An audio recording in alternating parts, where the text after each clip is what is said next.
how's it going, everyone? Thank you for joining me on a new episode of the Music Reviewer Podcast. My name's Josh, and appreciate you joining me on a new album review. This one's going to be over the latest Foo Fighters album, Medicine at Midnight, which is going to be the 47th episode. This album was released on February 5th, 2020. So at the point of recording this, that's 2 weeks ago. But yeah, I was kind of excited to review this album, actually, because personally, Foo Fighters are a band I've been listening to practically my whole entire life. And when I first started this podcast, I was anticipating reviewing a lot more artists that I've been listening to for years than actually has transpired, which basically means I've covered a lot of artists that are more prominent in the public eye that I'm aware of that I wouldn't say I've listened to much over the years. I probably covered more of those artists than I have artists I typically listen to on a daily or daily basis, or even over the past years of me listening to music. But that's a conversation for another day. But yeah, once again, episode 47. This is going to be, but before we get started, I just want to let everyone know there is a new episode of Best Orange Track of the Week up for the week of February 13th. At this point, it's kind of old news, but I did cover that pretty terrible Tom McDonald track. Also touched on some more tracks from Pooh Shiesty and Lil Durk.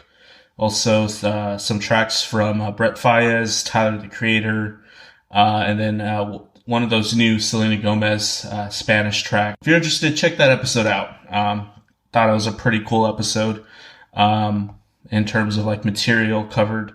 Also, the last album review was over that Still Corners album, The Last Exit. Basically, general consensus is it's a pretty under the radar album that released. I don't know if that's really the fault of Still Corners for not being on a label other than their own anymore. But pretty decent album. Should be getting a lot more attention than it actually has. So if you have some time, listen to that review and the album. But nonetheless, let's go ahead and get started on this week's episode. Also, make sure to tune in for a episode of Best Orange Track of the Week shortly after this Foo Fighters review. But anyways, yeah, this is Medicine at Midnight by the Foo Fighters. They kind of need no introduction at this point. The band is a juggernaut in terms of like rock music. Even if you don't really listen to the Foo Fighters or like the Foo Fighters, I could probably bet some decent money that you've heard a track or two from them.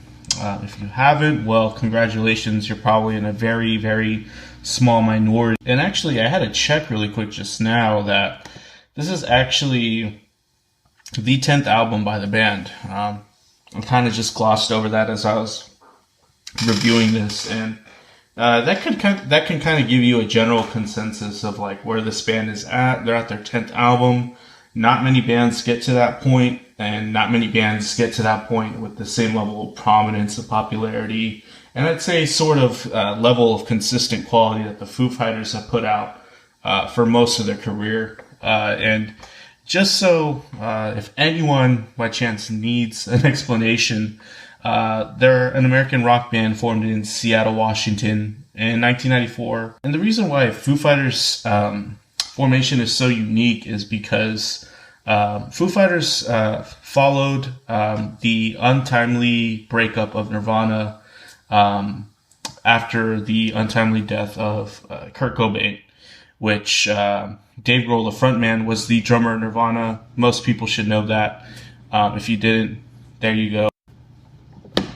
And so the story goes, I don't know how accurate this is, but during the Grohl's time in Nirvana, he would, during tour and stuff like that, would pack a guitar with him and write songs on his own, with maybe the intention of becoming a solo act or forming a side project one day. And Apparently, Grohl was always too self-conscious or shy to play the songs in public, or even in front of his other bandmates, such as Cobain, for fear of being, I guess, judged not as good as Cobain. But yeah, over the course of the Foo Fighters' career, it ended up working out for Grohl. They've won 12 Grammys, including 4 Best Rock Album Awards. The band also has other numerous accomplishments as well. That would probably take forever to list. And going back to like the formation, I didn't know this, but as Grohl started adding members, especially for the purposes of playing live to tour the music, especially after the creation of the first album, he added 2 members that were from the band, Sunny Day Real Estate, notably Nate Mendel, who's still in the band today. He's their bass player. The other one was, I believe, a drummer or a guitarist from Sunny Day Real Estate, which I thought was pretty interesting. I wouldn't really figure that Grohl had a connection with Sunny Day Real Estate. If you're not familiar with Sunny Day Real Estate, they are credited as being essentially the founders of, or one of the founders of emo. If you go back and listen to their music from the 90s, it's quite apparent that that sound started kind of with their music. Yeah, kind of a trivial thing going on there, but pretty interesting in my opinion. And the lineup didn't last long, but that was kind of a blessing in disguise due to Grohl taking over drum duties on the second album, Sound and Color, which features some of Grohl's best drumming in my opinion. Just listen to Everlong if you want to go ahead and find an example of that. And today, the band has had several albums. We're on their 10th album, like I said before. Notably, I'd say around 2005, when they released In Your Honor. For me, that was a highlight that really made the band, or I'd say that was a highlight in the band's career that really made them gain more prominence, with big hits like The Best of You and other tracks making mainstream rock radio rotation. And I remember around maybe the time being 11 years old and being intrigued by this band. They sounded really new to me. At this point in time, I was listening to bands like Linkin Park and Korn, while also going through like a Green Day phase because American Idiot just released at that point.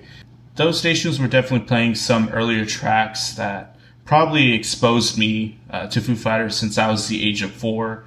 But really, it wasn't really until I heard The Best of You for the first time that I can really trace a memory of the band. It also started my interest in Foo Fighters, and I remember even asking my dad to buy me the physical copy of In Your Honor at some point. I still had that album lying around somewhere. And also, another notable moment would be in 2011 when Pat Smear, an original member and also former Nirvana touring member, I believe, rejoined the band. In that year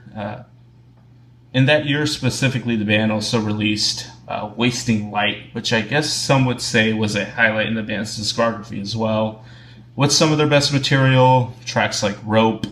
I remember being a pretty big rock hit. And then eventually the band also added their longtime touring keyboardist as an official member in 2017.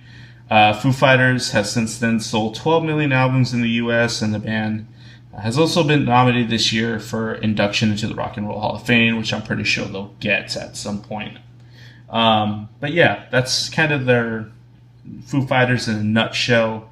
Like as I was saying earlier, the band has kind of stuck with me for most of my life, especially since when I started getting into like music and really taking an interest in playing in it and whatnot. They were one of those bands that was there.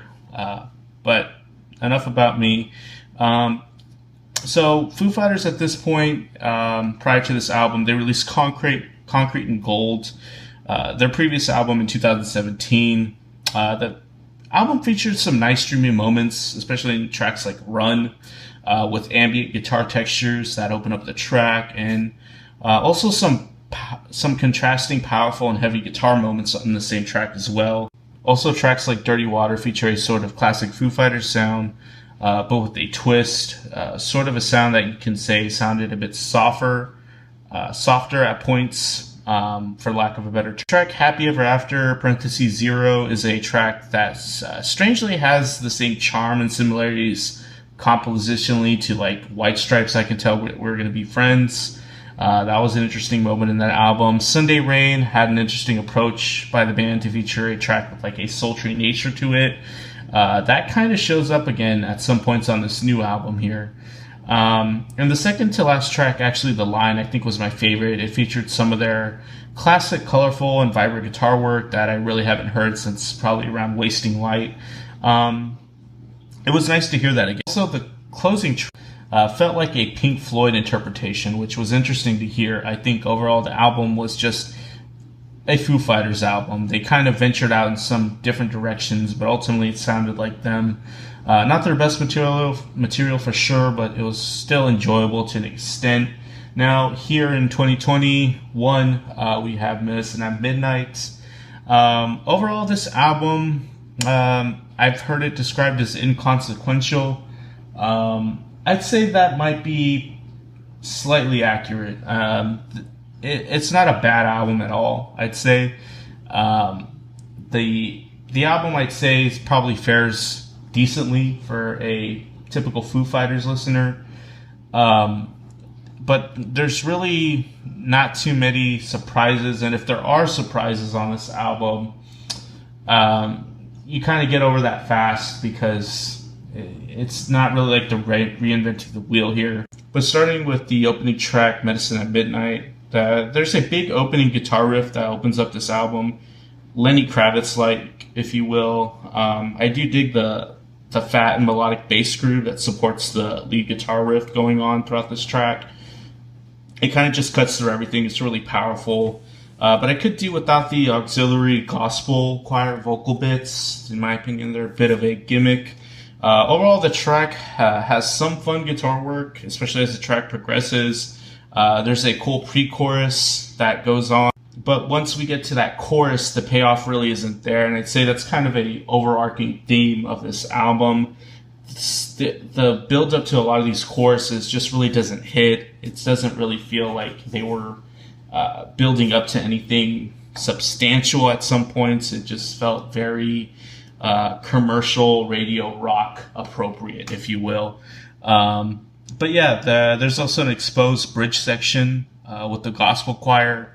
Again, that bit, in my opinion, is unnecessary. But the drum track throughout the track is pretty solid, quite powerful. I'd say the drumming from, I believe his name's Taylor Hawkins, solid as usual. It shows up again on the next track, Shame, Shame. This is probably one of the more solid tracks on the album. I love that opening bass groove with the accented drum hits going along with it. This track kind of reminds me of like the really good stuff Foo Fighters has made in like kind of the middle of their career thus far, like early 2010s era. But I do like the energy that the pre-chorus section kind of brings to the track, and the tension that is being built by the string textures thrown in on those moments. The track is a bit static, though. It doesn't really develop outside of the main groove or idea that is presented all the way through the chorus and back. But the main riff does kind of have like enough ideas that the track builds around that are captivating enough for the most part, and that keeps the track going for its runtime.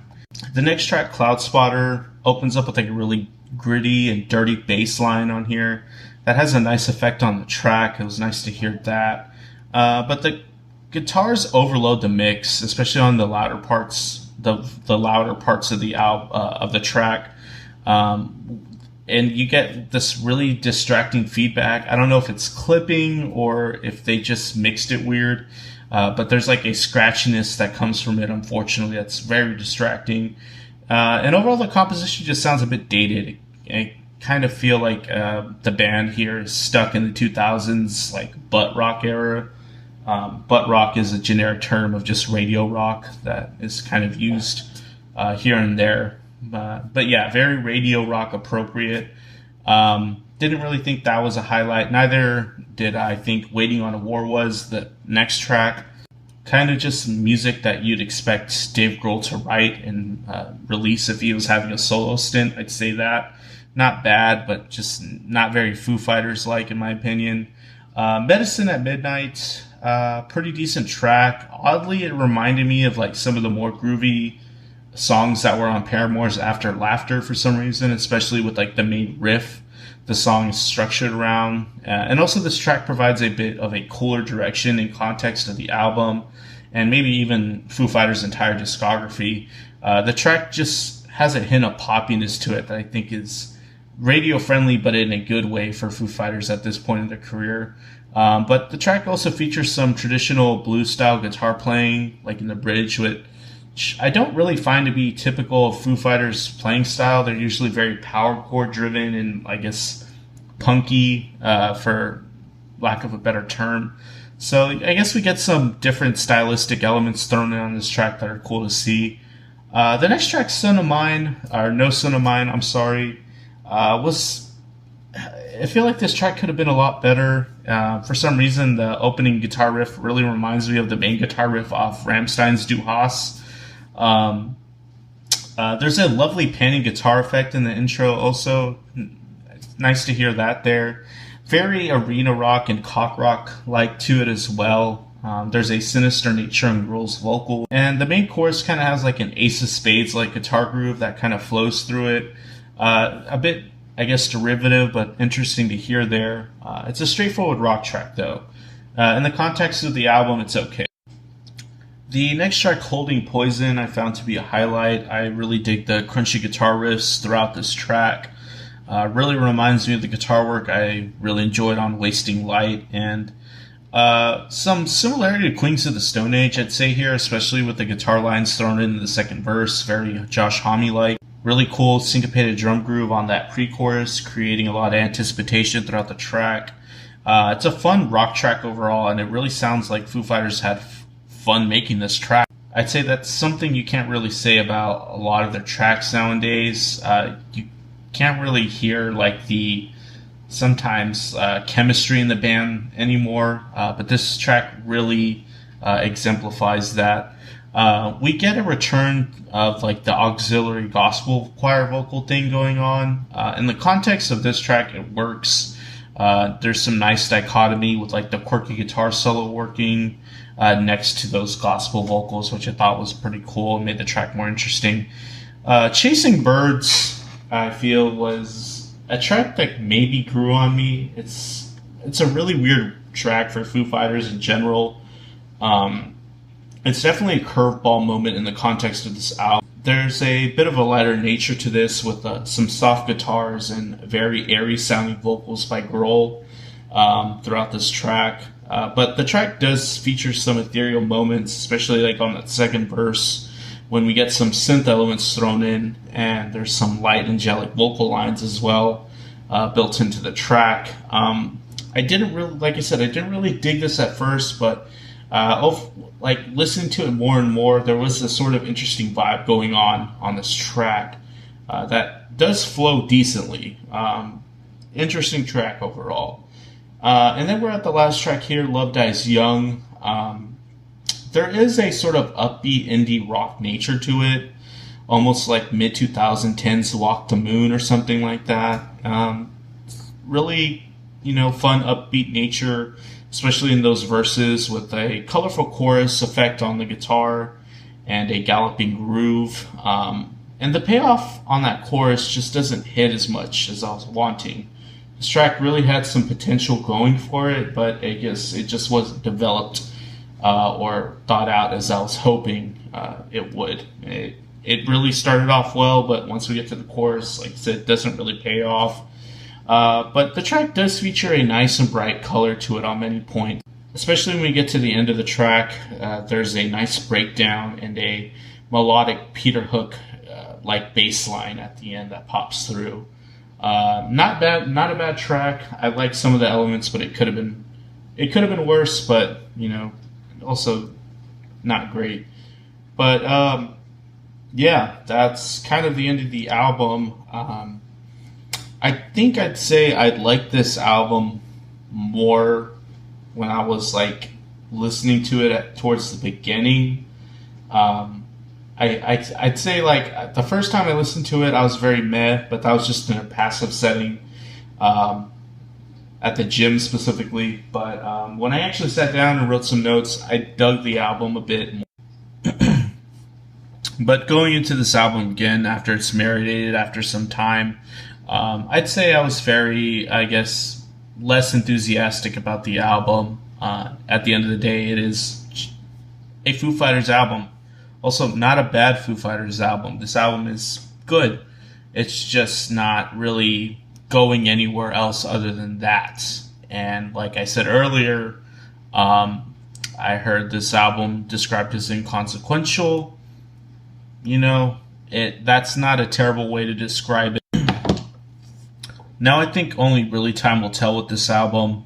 It is a bit of a unique there are unique circumstances with this album, especially since there's not going to be like a typically planned world tour that would usually follow an album released by a band of the magnitude of Foo Fighters. But I will be surprised if 6 years from now, someone on the Foo Fighters subreddit is pointing out Holding Poison as being one of the deep cut gems of the band's discography, or even most of the tracks on this album. Especially when you look at like the lead singles that were put out, I don't think they're nearly as memorable as the last album, Concrete and Gold, either. But that, in my opinion, that's just getting really meta. This could be a classic for all I know, or this could be looked down from now as not really being remembered at all, because maybe next album is like their magnum opus. Who knows? I don't know. This is just a very mid-tier. I'd say it's a 6 out of 10 because I did enjoy it. I think it's a good album. If you're a Foo Fighters fan, you're going to definitely find things that you enjoy off of this album. If you're a rock fan in general, there's going to be some things that I think might bug you, especially with how derivative some of it can feel from other acts, or just the sort of safe nature of it as well. There's not really any risk at all on this album. I don't know. This album, in my opinion, is mainly just for Foo Fighters fans, and I think Foo Fighters know that. They make music for their fans probably at this point. But yeah, if you stuck with me at the end of this review, thanks for listening. My name is Josh. I'm a music reviewer. Stay tuned for more album reviews. I think Arlo Parks is next.